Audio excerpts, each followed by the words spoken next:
ಇವತ್ತು ಬೆಳಿಗ್ಗೆ ನಾನು ಎದ್ದು ವಾಟ್ಸಪ್ಪಲ್ಲಿ ಕೆಲವೊಬ್ರದ್ದು ಸ್ಟೇಟಸ್ ನೋಡ್ತಾ ಇದ್ದೆ. ಹ್ಯಾಪಿ ಫಾದರ್ಸ್ ಡೇ ಪಪ್ಪ. ತುಂಬ ಒಂಥರ ಫೀಲಿಂಗಲ್ಲಿ ಮೆಸೇಜ್ಗಳು ಹಾಕೊಂಡಿದ್ರು. ಅಪ್ಪ ನೀನು ಬಿಟ್ಟು ಇರೋಕ್ಕಾಗೋದಿಲ್ಲ ನನ್ನ ಕೈಲಿ, ನೀನೇ ನನ್ನ ಜೀವ ಅಂತೆಲ್ಲ. ಬಟ್ ಅಪ್ಪ ಇಲ್ದಿರೋರು ಏನು ಸ್ಟೇಟಸ್ ಹಾಕೊಂತಾರೆ, ಎಷ್ಟು ಮನ್ಸು ಬೇಜಾರಾಗುತ್ತೆ ಗೊತ್ತಾ. ಕೆಲವೊಂದ್ಸತಿ ನಾವು ಎಷ್ಟೇ ಏನೇ ಸಾಧನೆ ಮಾಡಿದ್ರು ಆ ಸಾಧನೆ ನೋಡೋಕ್ಕಾದ್ರೂ ನಮ್ಮಪ್ಪ ಇರಬೇಕಾಗಿತ್ತು ಅಂತ ತುಂಬಾ ಜನ ಅನ್ಕೊಂತಿರ್ತಾರೆ ಅವ್ರ ಲೈಫಲ್ಲಿ. ಅದರಲ್ಲಿ ನಾನು ಒಬ್ಬ ಕೂಡ. ಸೊ ಅಪ್ಪ ಕಳ್ಕೊಂಡಿರೋರ್ಗೆ ಮಾತ್ರ ಗೊತ್ತಿರುತ್ತೆ ಗುರು ಆ ನೋವು ಹೆಂಗೆ ಅಂತ. ನಾವೆಲ್ಲಾರ್ದು ಹೋಗ್ಬೇಕಾದ್ರೆ ಸ್ಕೂಲಲ್ಲಿ ಕಾಲೇಜಸಲ್ಲಿ ಯಾರಾದ್ರು ಅಪ್ಪ ಬಂದ್ರು, ನಂಗೆ ಅಪ್ಪ ಕರ್ಕೊಂಡು ಹೋದ್ರು ಅಂದಾಗ ನಮ್ಗಳಿಗೆ ಎಷ್ಟು ಬೇಜಾರಾಗ್ತಿತ್ತು ಗೊತ್ತಾ. ನಮಗೂ ಅಪ್ಪ ಇದ್ದಿದ್ರೆ ನಮ್ಗೂ ಹಿಂಗೆ ಕರ್ಕೊಂಡು ಹೋಗಿರೋರಲ್ವ ಅಂತ. ನಿಜ ಹೇಳ್ತೀನಿ, ನಾವೆಲ್ಲ ತುಂಬಾ ಸಣ್ಣ ವಯಸ್ಸಿದ್ದಾಗ ನಾವು ನಮ್ಮ ತಂದೆನ ಕಳ್ಕೊಂಡಿದ್ವಿ. ಬಟ್ ಆ ನೋವು ಈಗಲೂ ಕಾಡುತ್ತೆ ನನಗೆ. ಸೊ ನನಗೆ ನನ್ನ ತಾಯಿನೇ ಇಲ್ಲ.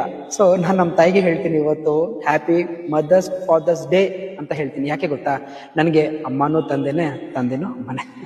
ಸೊ ಕೆಲವೊಬ್ರಿಗೆ ಮಾತ್ರ ಗೊತ್ತಿರುತ್ತೆ ಆ ಫೀಲಿಂಗು. ನೀವೆಲ್ಲರೂ ಕೆಲವೊಬ್ರು ಅಪ್ಪ ಕಳ್ಕೊಂಡಿರ್ತೀರಲ್ಲ, ನಿಮ್ಗೆಲ್ಲ ನೋವು ಪಕ್ಕ ಗೊತ್ತಾಗಿರುತ್ತೆ, ಎಸ್ಪೆಷಲಿ ಇವತ್ತು. ಸೊ ಅಂಥವ್ರು ಏನೇ ಇದ್ರು ಎಲ್ಲರಿಗೂ ಈ ವಿಡಿಯೋನ ಅವ್ರಿಗೆ ಶೇರ್ ಮಾಡಿ. ಮೇಲಿಂದ ದೇವರು